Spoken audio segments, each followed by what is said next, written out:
एक बार एक पक्षी अपनी चोंच से समुद्र के पानी को बाहर निकाल रहा था। तभी एक दूसरा पक्षी आया और बोला, ये तू क्या कर रहा है? तो इसने बोला, इस समुद्र ने मेरे बच्चे को डुबो दिया, इसलिए अब मैं इस समुद्र को ही सुखा दूंगा। दूसरा पक्षी हंसकर बोला, तू इतना छोटा सा इतने बड़े समुद्र को कैसे सुखा पाएगा? तू पूरी जिंदगी लगा देगा तब भी समुद्र का कुछ नहीं कर पाएगा। तो इसने मुस्कुराकर बोला, भाई सलाह नहीं, साथ चाहिए। इसी तरह बहुत से पक्षी आते गए और सभी एक दूसरे को बोलते गए, सलाह नहीं, साथ चाहिए। हजारों पक्षी समुद्र को सुखाने के काम पर लग गए। यह सब देखकर भगवान विष्णु जी के वाहन गरुड़ भी वहां जाने लगे।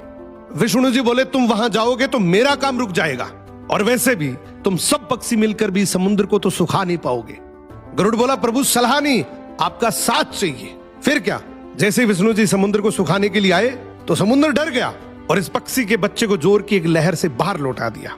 तो जिंदगी में सिर्फ सलाह ही नहीं, साथ देना भी जरूरी है, क्योंकि एकता में बहुत ताकत होती है।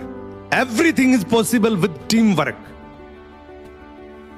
एक बार एक पक्षी अपनी चोंच से समुद्र के पानी को बाहर निकाल रहा था। तभी एक दूसरा पक्षी आया और बोला, ये तू क्या कर रहा है?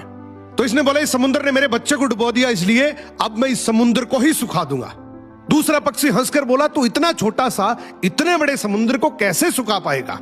तू पूरी जिंदगी लगा देगा तब भी समुद्र का कुछ नहीं कर पाएगा। तो इसने मुस्कुराकर बोला, भाई सलाह नहीं, साथ चाहिए।